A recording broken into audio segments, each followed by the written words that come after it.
Hi there! Here's another book recommendations video to fill the gap until the final part of the current miniseries I'm working on is complete.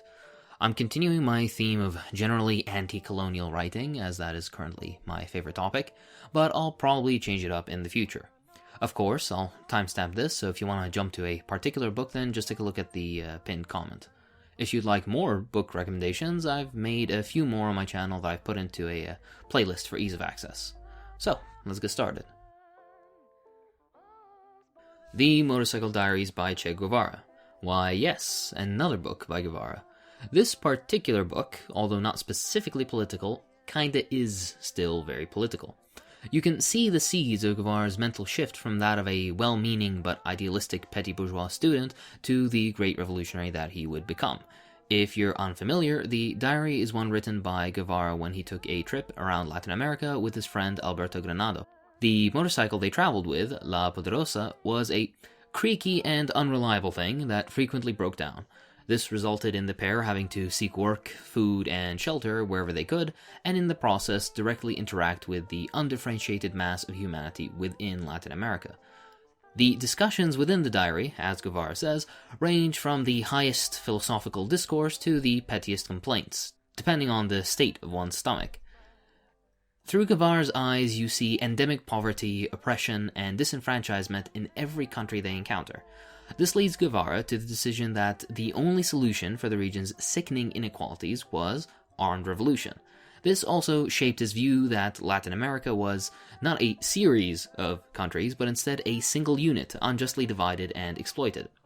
Imperialism was the enemy, and the United States the prime purveyor. The reason I especially like this book is because I have a very similar view of my own nation, the Arab nation, as it too is nothing but a single unit divided by colonialists and oppressed by imperialists and their puppets. If anything, read it as an inspiration. If not that, then at least for fun, as Guevara is a witty, personal, and fun writer. Also, there is a movie with the same name based on the book that's also pretty decent, so you can watch that after you've read the book, or just watch the movie, do whatever you like. Lenin. I've recently been on a rereading Lenin period, and honestly I'm always reminded in why I became a Marxist when I do. He is such an incredible and versatile writer that he both manages to explain complex things simply, while at the same time being very, very fun. In my opinion, only Mao proves to be a better writer out of the usual Marxist lineup. Now, what Lenin should you read? Well, preferably all of it. This is just a reminder for those that have yet to read Lenin to do exactly that. Apparently there's a lack of theory reading in new left spaces, and I hope my simple recommendation might get someone who's been putting it off to maybe start now. I decided to include this particularly as I recently read Lenin the Day After the Revolution by Slavoj Žižek. I don't particularly recommend it, as Žižek contributes practically nothing in his 74-page introduction. Honestly, it's just more of the usual nonsense you have to say in order to get published, and all the rest of the book is Lenin's later writings that can easily be found for free on the Marxist Internet Archive. I said this in my last video and I'll say it again, shame on Verso. So, read The State and the Revolution, Imperialism, the High Stage of Capitalism, What is to be Done, Left-Wing Communism and Infantile Disorder, and so much more. All his works are amazing. Immerse yourself in one of the giants of Marxism. I promise you that you'll come out with an important lesson or two learned, at the very least. Late Victorian Holocausts by Mike Davis. An absolutely fantastic read. Davis has a captivating and very pleasant way of maintaining your attention through this incredibly well-researched book. The prime goal of it being to show how the forceful incorporation of the what would become Third World into capitalism resulted in untold human misery and poverty. He clearly and intelligently presents how colonialism and capitalism increased poverty, particularly in rural areas, and caused famines all across the world, with effects that have yet to be recovered from. He shows how British colonial holdings were used to further their imperialism elsewhere at the expense of said colonies. For example, the continued exportation of grain and other foodstuffs out of India to Britain, while India was experiencing a series of the worst famines in its history. This is the perfect book, especially for those that dare point fingers at the famine in the USSR, which was also the last one in an area plagued by famines every few years, mind you. As the heritage they're attempting to defend has carried out far worse, untold, and unknown oppression for far longer. I'm including this book in this particular recommendation video because I think it should be read together with another book that I'll mention in a little bit. 10 Myths About Israel by Ilan Pappé. A fantastic piece of work, especially for those not too knowledgeable about the situation in Palestine, both now and historically. Pappé, I hope I'm pronouncing his name right, does an excellent job dissecting myths such as Palestine was empty land, hint it wasn't, the Palestinians just voluntarily left, which they didn't. In fact, many books have been written covering the ethnic cleansing that the illegal military occupation of Palestine carries out, and that the Israeli government continues its attempts to destroy evidence of to this day. Zionism is Judaism, and another lie that is expertly handled in the book. Israel is the only democracy in the Middle East, a particularly hilarious myth as half the population isn't allowed to vote because they're not recognized as citizens. And in my opinion, the most important point for particularly Western readers, the myth that is the two-state solution. To further encourage you to pick it up, it's a quick read, just 148 pages, so you could knock it out in an evening or a train journey. Pappé also is the author of several other great books, like The Ethnic Cleansing of Palestine, which I also encourage you to check out. How Europe Underdeveloped Africa by Walter Rodney.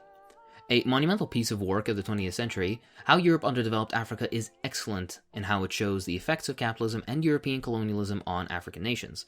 In it, he shows the state of Africa and its development prior to European colonialism, how capitalism's rampant proliferation hampered indigenous development in favor of Europe's, and how, in a great final chapter, the supposed benefits of colonialism are all based on dishonest foundations. My favorite part is how consistently the author refers to African countries as underdeveloped as opposed to developing, since, as the book shows, these nations have been fundamentally underdeveloped, I'd say even de-developed, through the balance unfairly tipped towards Europe as a means to develop itself at Africa's expense. This is the book that I'd recommend you read alongside Mike Davis's. Honestly, I believe this should be required reading for high school students everywhere, as its study dismantles many racist myths about Africa that permeate Western spaces, whether intentionally or unintentionally. Reform or Revolution by Rosa Luxemburg. Alright, this is a quick recommendation for American comrades, mostly as I've mentioned this book in the past. It's a surprisingly relevant book that deals with, well, the title, Reform or Revolution. In the current climate where a lot of American leftists are really seduced by light European-style reformism, Luxemburg can provide a powerful answer as to why reform is only a temporary measure and that revolution, the conquest of state power by the working class, is the only way for concrete and sustainable change. Again, that's not to say that reforms are bad, but that reform can only change bits of an inherently broken system, and the point is to change it. It's a great read from an underrated, or more accurately, too little read, Marxist. And that's it for this time. Once I get some time to read some more relevant works to the message of this channel, I'll make another one of these. I'd like to know what you guys think of the channel so far, what you'd like to see more of, feedback, etc, etc. I don't usually ask for this at the end of my normal videos because, they're usually content heavy and it's a lot to expect people to give me feedback after all the verbal diarrhea, but but I'd still appreciate it nonetheless. So if you have any suggestions for me or what have you, just let me know. If you enjoyed this video, then please consider supporting me on Patreon. It really, really helps. I'd like to thank my patrons, so thank you to Sasha Novaseta, Zarian Arsen, Xiaoyan Zhang, Larry Voldemar Minialo, Khan, Daryl McFarlane, Andrea Itch97, Ring, Andy Haywood, Eli Gerzon, Faustin, Henry Ashurst, Industrial Robot, Taryn J, Ray Hogginson, Tristan Druian, Libertarian Stalinist, Ahmad Abdi-Jabbar, Wes Franklin, Mia Nakano, Liam Sapanan, Connor O'Reilly, Brennan Ruffing, Jedi Davion, Knut Ringheim Lunde, Alonzo the Red, Matt Smith, The Britannic, Mika Argyropoulos, Peter Coffin, Zatarani, Comrade Pengu, and of course Charles. Thank you, Charles. I'll see you in the next one.